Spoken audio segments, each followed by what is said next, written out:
Good day everyone, mga kapatid ko kay Kristo. Nandito na naman po tayo sa ating pag-aaral ng salita ng Diyos. At ngayon po, ang ating virtual preaching ay pinamagatang God's Warning to Believers with Dying Spirit. At ito po ay makikita sa Revelation chapter 3 verses 1 to 6. Hayaan niyo pong basahin ko sa inyo. Ang mensahe para sa iglesia sa Sardis. Isulat mo sa anghel ng iglesia sa Sardis, ito ang sinasabi ng nagtataglay ng 7 espiritu ng Diyos at ng 7 bituin. Nalalaman ko ang ginagawa mo. Ipinapalagay kong buhay ka, ngunit ang totoo, ikaw ay patay. Kaya't gumising ka. Pagalabin mo ang mga katangiang nalalabi pa sa iyong buhay upang hindi tuluyang mamatay. Nakikita kong hindi paganap ang mga nagawa mo sa paningin ng aking Diyos. Kaya nga alalahanin mo ang mga bagay na iyong tinanggap at narinig. Isagawa mo ang mga iyon. Pagsisihan mo talikuran ang iyong kasamaan. Kung hindi ka gigising, pupunta ako diyan na gaya ng isang magnanakaw. At hindi mo malalaman ang oras ng aking pagdating. Ngunit, may ilan sa inyo diyan sa Sardis na nag-iingat na mapanatiling malinis ang kanilang damit. Kaya kasabay ko silang maglalakad na nakasuot ng puti sapagkat sila ay karapat-dapat. Ang magtatagumpay ay magdaramit ng puti at hindi ko kailanman aalisin sa aklat ng buhay ang kanyang pangalan. Kikilalanin ko siya sa harap ng aking Ama at ng kanyang mga anghel. Ang lahat ng may pandinig ay makinig sa sinasabi ng Espiritu sa mga iglesia. Okay? So, ito po ay revelation, no? Ng ating Diyos. Diyos Ama ay binigay sa kanyang anak na si Jesucristo, ang ating Panginoon at tagapagligtas, at ganun din naman ibinigay ng ating Panginoong Jesus kay John, ang kanyang disipulo. Si John ay nasa island of Patmos noon. Na-exile po siya doon matapos po siya na makaligtas, no? Tinangka siyang patayin sa pamamagitan ng kumukulong tubig. Ilulubog siya doon. Okay? Kaya lang hindi po nangyari. Ang mensahe po ay para sa 7 churches. Okay?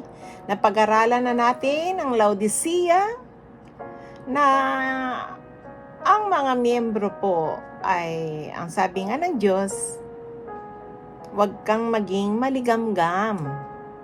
Yung nandun ka lang sa gitna, hindi ka naman mainit, hindi ka malamig.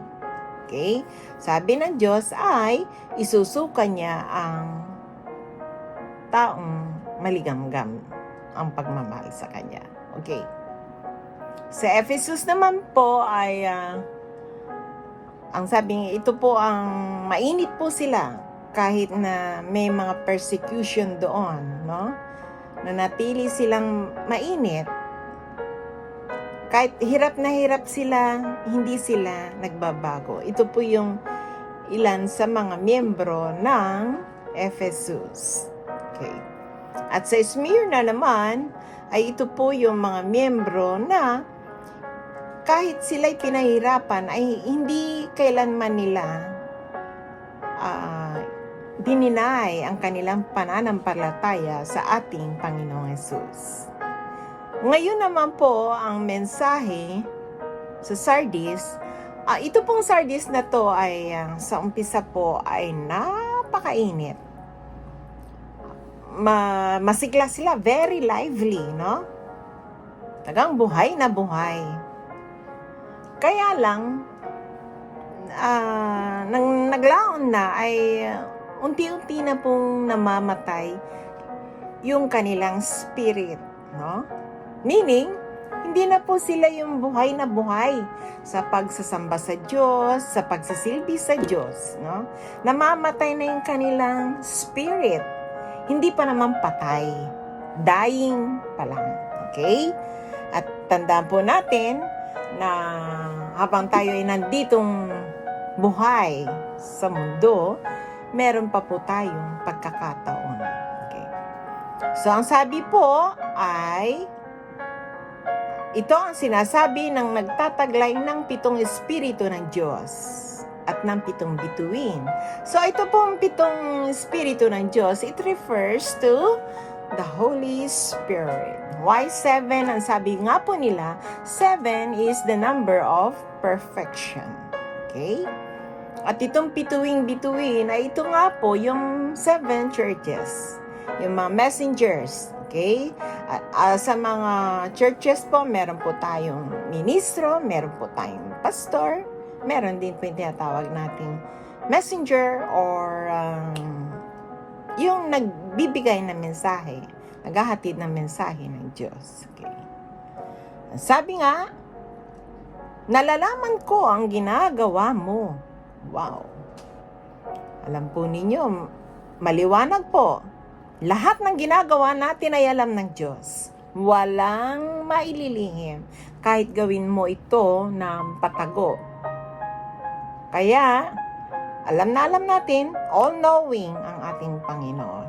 Alam niya ang lahat ngayon at kasalukuyan, alam niya ang sikreto mo. Kaya nga sabi, nalalaman ko ang ginagawa mo. Okay? At sabi nga, pinapalagay kang buhay, ngunit ang totoo, ikaw ay patay. Ano nga po bang ibig sabihin ng buhay? Alam po ninyo, yung sa ating pagsasamba sa Diyos, kailangan nakafocus po tayo sa Diyos at sa Kanyang Word.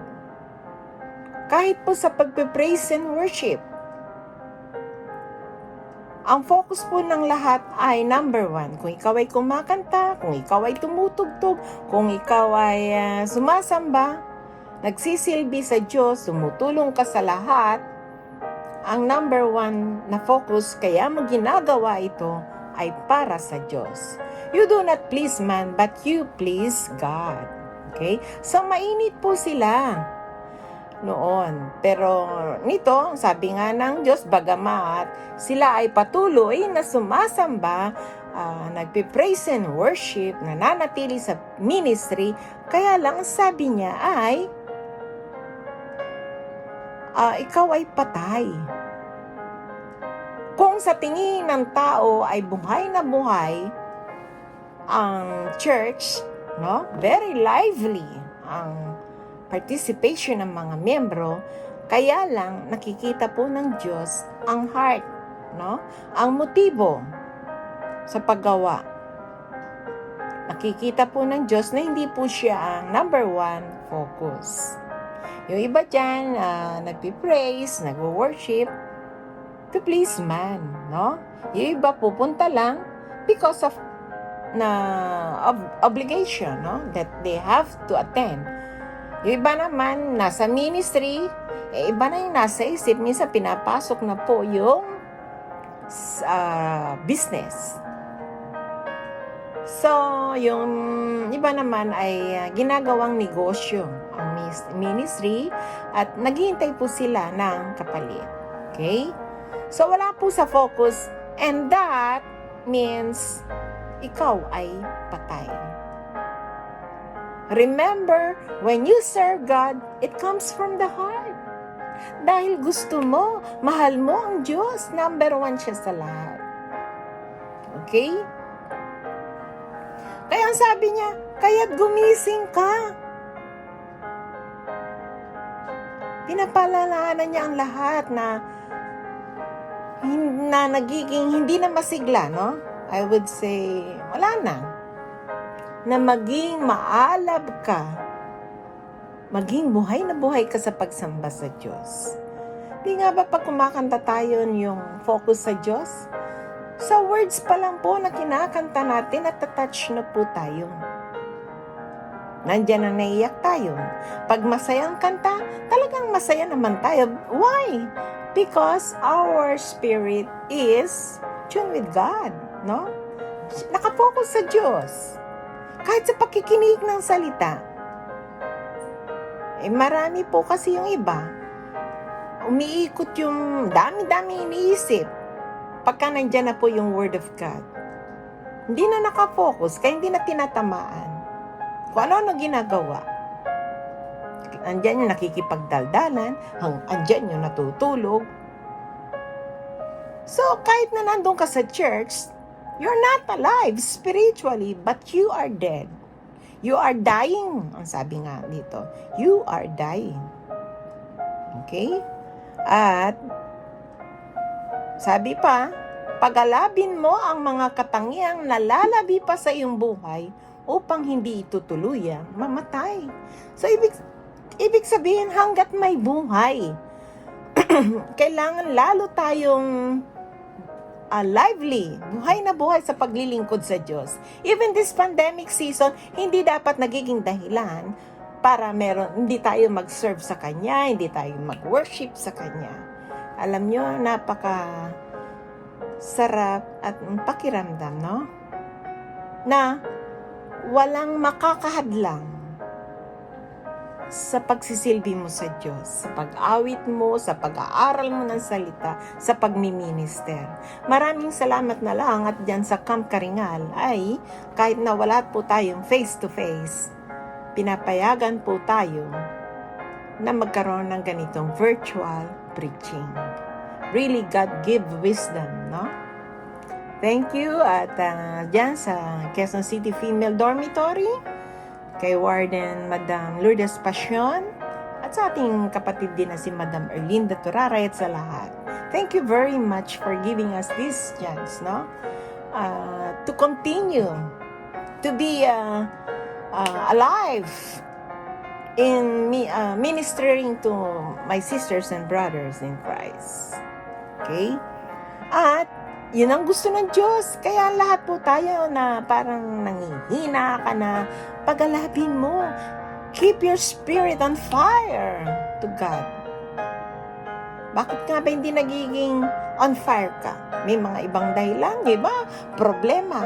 Alam niyo po, sabi nga nung iba, laking problema ko, ang tingin lang po nila ay ang solusyon ay pera. Just imagine, no? Hindi solusyon ng pera sa problema. Hindi perang kailangan natin na number 1. Ang kailangan natin number 1 ay ang Diyos. Remember, God is all-knowing. Alam niya kung anong problema mo. Alam niya kung anong solusyon sa problema mo. And God is so powerful. Nothing is impossible to Him. Walang imposible. Kaya niya solvein yung problema mo. Kaya kung may problema ka, mga kapatid, ay manatili kang mainit sa Diyos. Huwag mong hayaan yung problema na yan ang maging dahilan para ikaw ay manghina. Okay? Dahil sa problema, makikita natin kung paano kumilos ang Diyos sa buhay natin. Na totoo siya sa kanyang mga salita na kahit kailan hindi niya tayo pababayaan o iiwan man. Amen? Okay. Kaya napakalaga, no? Alam natin ang mga salita ng Diyos. Ang kanyang mga promises. Okay? At ang sabi niya sa verse 3, kaya nga alalahanin mo ang mga bagay na iyong tinanggap at narinig. Okay? Isagawa mo ang mga yon. So lahat po ng mga naririnig natin na salita ng Diyos, no? Ang papapaliwanag ng ating mga messengers, okay, narinig po natin, tinanggap natin, at napakahalaga na isagawa. Hindi lang yung narinig mo and then pagkatapos wala na. Pasok sa tenga, labas sa kabila. Hindi po, napakahalaga na isagawa mo ang mga iyon. At, sabi pa, pagsisihan mo talikuran ang iyong kasamaan. Mga kapatid, iwasan na po natin ang magkasala. Bagamat tayo po ay nagkakasala pa rin, kaya lang po, we are quick to recognize our sin and ask God's forgiveness. Okay? Nakokonvict tayo parang nakokonsensya tayo na nandun Lord, nagkamali ako. Sorry, Lord, sorry. Pero yung iba, wala, nagiging manhid na. Kaya sabi nga, habang buhay tayo dito, pagsisihan mo talikuran ang iyong kasamaan. Bakit daw? Kung hindi ka gigising, pupunta ako diyan na gaya ng isang magnanakaw at hindi mo malalaman ang oras ng aking pagdating. Okay. So, darating daw siya na gaya ng isang magnanakaw. Tayo ba, alam ba natin kung kailan darating ang magnanakaw? Hindi po ba? Hindi natin alam. Ganun din ang ating Panginoon, darating po siya na hindi natin alam kung kailan. Kaya kailangan lagi po tayong handa. Na anytime na dumating po siya, handa tayo. Napagsisihan na natin lahat at we are on fire. Our spirit is very much alive. Lalong umiinit as the time goes on. At hindi lang po yun, especially this COVID season, marami po nagkakasakit, namamatay, no? So, hindi po dahilan ng COVID para tayo tumigil, no? At ang sabi nga, hindi ba natatakot na magka-COVID, magkasakit, mamatay? Ano ikakatakot mong mamatay kung ikaw ay handa? Matakot ang taong mamatay kung hindi siya handa. Amen? Okay. Sabi, 4. Ngunit may ilan sa inyo dyan sa Sardis na nag-iingat na mapanatiling malinis ang kanilang damit. Kaya't kasabay ko silang maglalakad na nakasuot ng puti sapagkat sila'y karapat-dapat. Wow, just imagine. Ang sabi niya, may kakaunti sa Sardis na nag-ingat na mapanatiling malinis ang kanilang damit. Diba? Kahit na nandyan na lahat yung mga tukso, kaya lang nanatili silang nag-iingat, no? Ayaw nilang magalit ang Diyos. Yan ang ibig sabihin po nun. Mali. Kaya nga sabi, kasabay ko silang maglalakad ng nakasuot na puti. Why puti? Puti is a symbol of purity ng kalinisan. Bakit daw? Sapagkat sila'y karapat-dapat.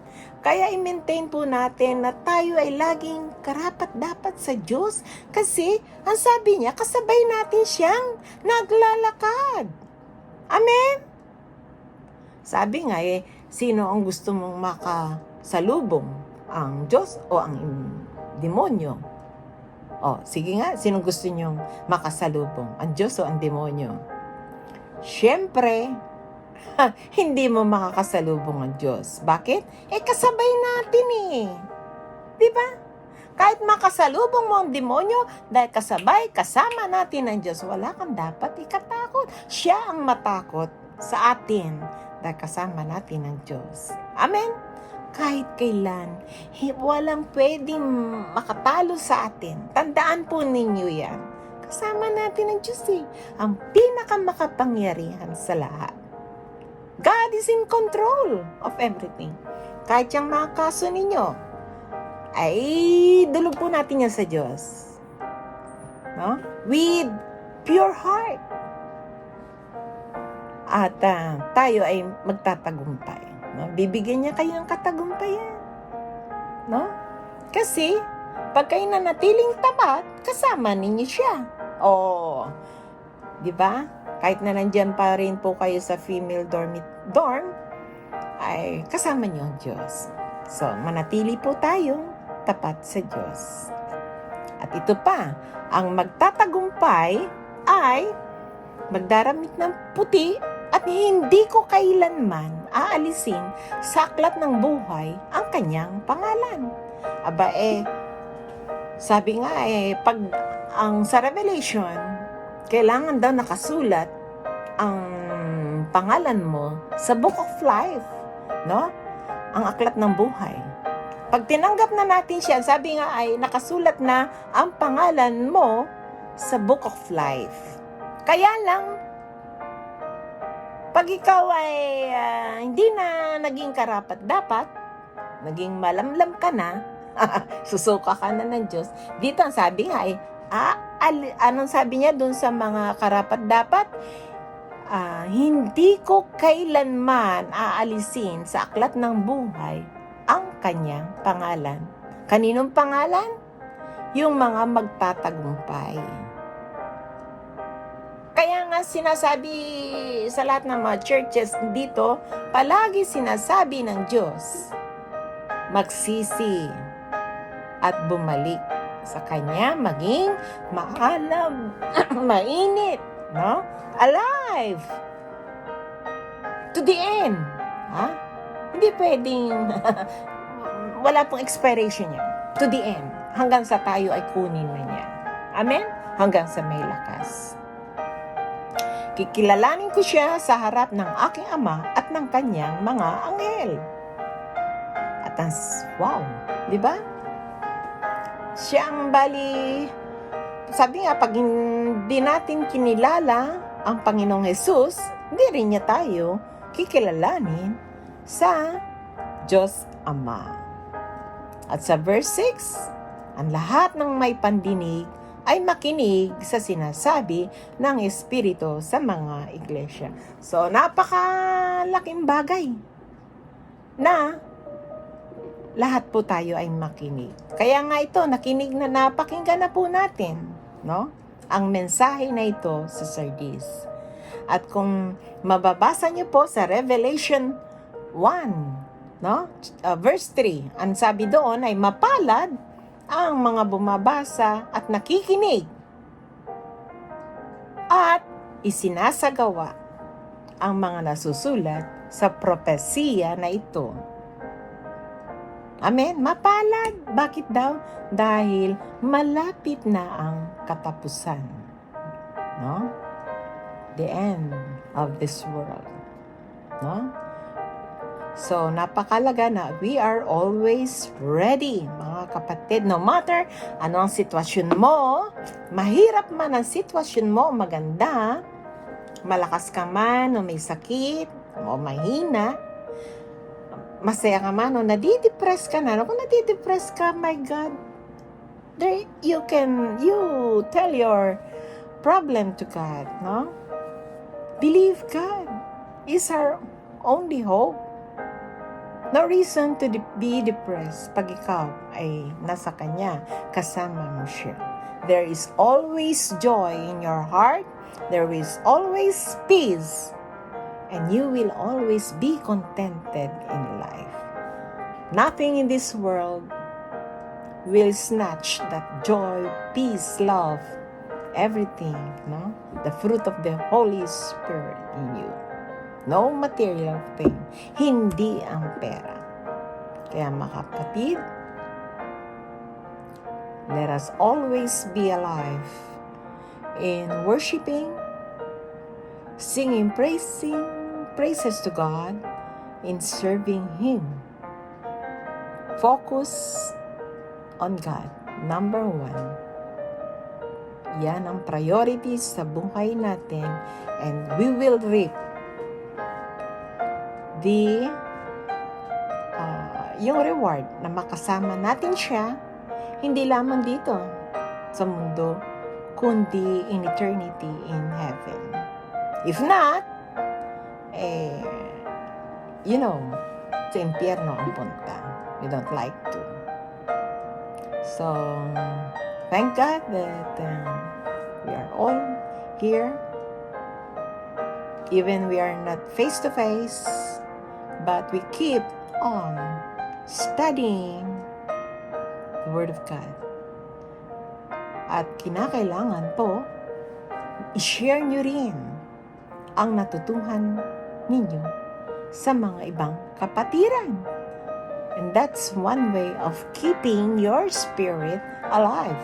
To share the Word, na ang Word hindi lang naiwan sa iyo. kumbaga sa let your talents, be used by God. Let us serve God. We love God. Let us serve God. Amen? So that we can be trustworthy of His love.